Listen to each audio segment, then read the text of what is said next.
Chinese Communist Party is hunting down dissidents on American soil.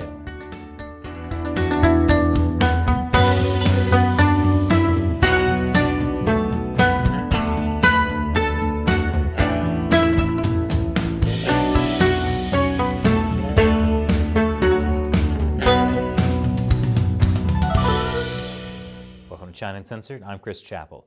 This episode is sponsored by Brilliant. Brilliant is an amazing tool for learning math, physics, programming, and more. It gives you challenges with interactive visuals to help you actually learn, not memorize. It's a super fun way to build your skills and intuition. I'll show you more at the end. So, the Chinese Communist Party intimidates, harasses, and undermines people who speak out against it. And it's doing it more and more outside its own borders, including here in America. Last week, the U.S. Justice Department charged 5 people with stalking, harassing, and spying on U.S. residents on behalf of the Chinese secret police. 3 of the people have been arrested in the U.S. The other 2 are in China, where they better hope they don't get in trouble for being incompetent enough to get caught. These 5 people are charged in 3 separate cases. What links them all is that these Chinese agents specifically targeted Chinese Americans. And the U.S. government doesn't like that. Members of the Chinese diaspora community, both in New York City and around the rest of the country, must be free to express themselves on politically sensitive issues without fear of reprisal from the PRC government. Our office will not permit efforts by the defendants and co-conspirators to erode the civil rights of U.S. residents on account of their Chinese ethnicity and their beliefs. According to U.S. officials, these cases show the Chinese regime is exporting its repression onto U.S. soil. Great! Not only are we getting cheap made-in-China products, we also have to deal with cheap made-in-China repression, too. I'm going to get into the details of some of the cases a little later, because you would not believe some of the things these Chinese agents got up to. But first, how the U.S. government is framing these cases is significant. They say this isn't just about targeting Chinese Americans, it's also about undermining America. Transnational repression is part of the range of tactics that our adversaries employ to try to undermine our democracy, our economy, and our institutions. And it is a threat not only to people in the United States, but also to people around the world who seek to exercise their basic rights to freedom of expression and to stand up to authoritarianism. This activity is antithetical to fundamental American values. Expect to hear the term transnational repression a lot. The FBI even has a page on their website telling people it's illegal and how to report it. So what does transnational repression look like? Well, in this first case, good old-fashioned spying. Wang Xun is a prominent Chinese democracy activist in New York City who has just been charged with spying for Communist China. Wang moved to the U.S. in the 90s and became an American citizen in 2003. According to the FBI, in 2005, he was spying for the Ministry of State Security, or MSS. In other words, Wang was working for China's secret police.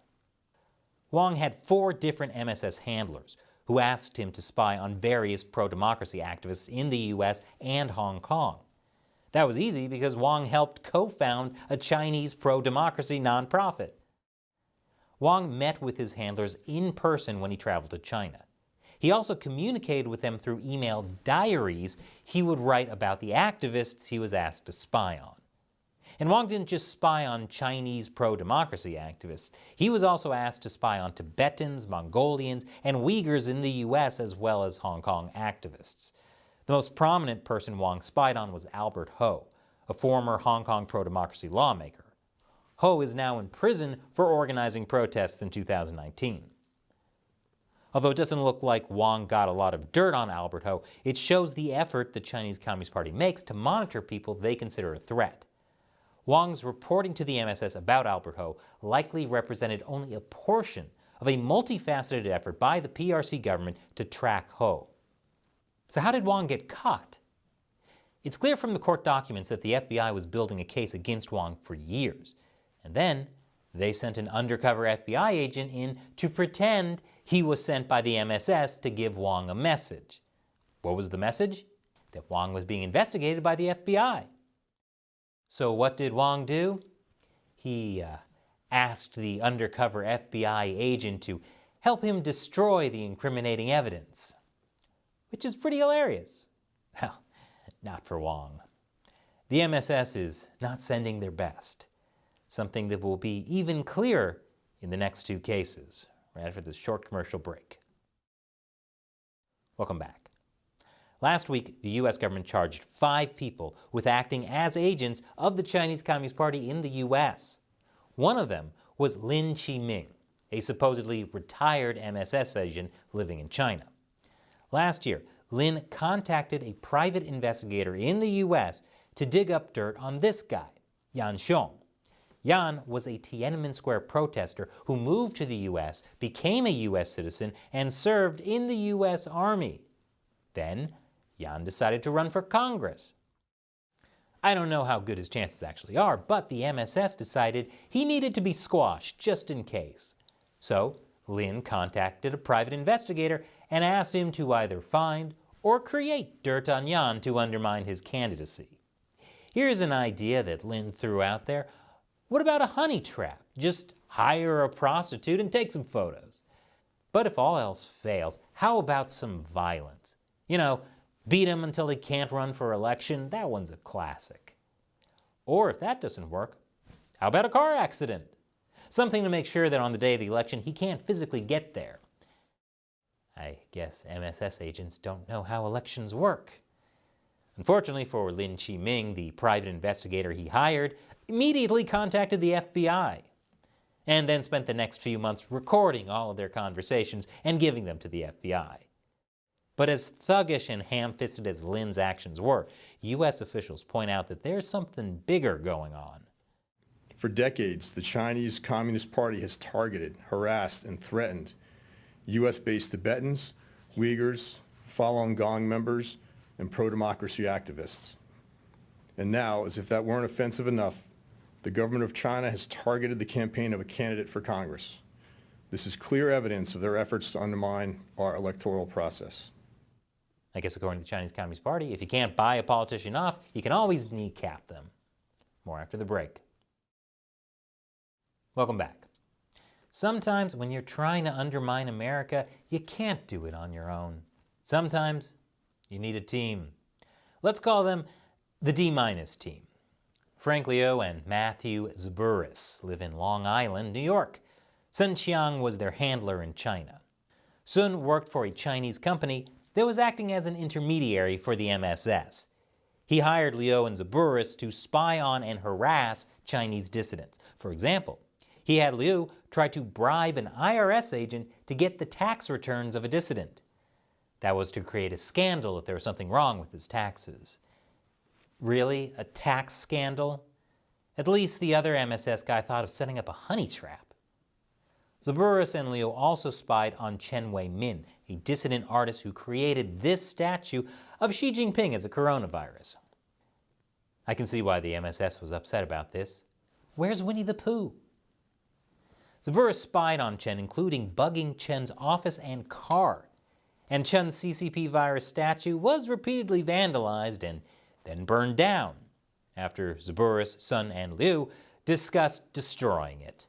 What a coincidence. The group also targeted Olympic figure skater Alyssa Liu and her father, who was a Chinese dissident. Zaburis was hired to perform surveillance on the family and pose as a member of an international sports committee to ask Arthur Liu for a copy of his and Alyssa Liu's passport by claiming it was a travel preparedness check related to COVID-19. I know you can blame everything on COVID these days, but this is the first time I've heard it used for spying. Liu refused to give Zaburis the information. But if that wasn't creepy enough, the FBI investigation found that the Chinese regime knew about an Instagram message Alyssa Liu had posted about the Uyghurs.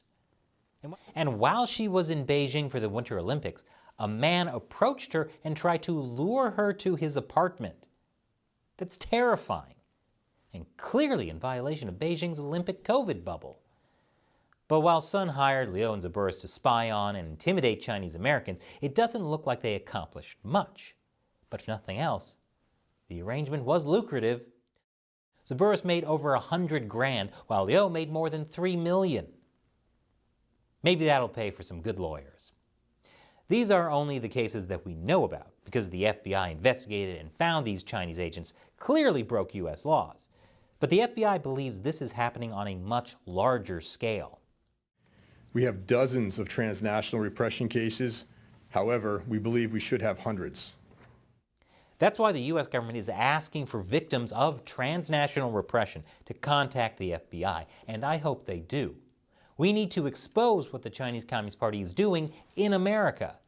Plus, the incompetence of these MSS agents is always good for a laugh. And this episode is sponsored by Brilliant. If you like learning cool stuff, you'll love Brilliant. Brilliant is an amazing tool for learning STEM interactively. It's got more than 60 different math and science courses, everything from geometry to calculus, from the science of neural networks and computer programming to the science of beating Kenneth at the pool table. Brilliant is cool because it's visual and interactive. It takes you step by step through each concept until you actually get it. The idea is to help you understand challenging concepts way easier than the way you're taught in a classroom. Brilliant doesn't do lectures. It's 100% engaging hands-on courses. It's got a huge range of courses for people who want to up their game. So, watch out, Kenneth. And it isn't just for adults. University, high school students, and even middle school learners will love it. So check out Brilliant. You can try it out for free, and if you want premium access to all the courses, good news, because they're offering a 20% discount for the first 200 people who sign up for Brilliant's annual premium subscription using my link. So go to brilliant.org/China Uncensored and sign up now for your free 7-day trial. Seriously, check out Brilliant. The link is below. Once again, I'm Chris Chappell. Thanks for watching China Uncensored.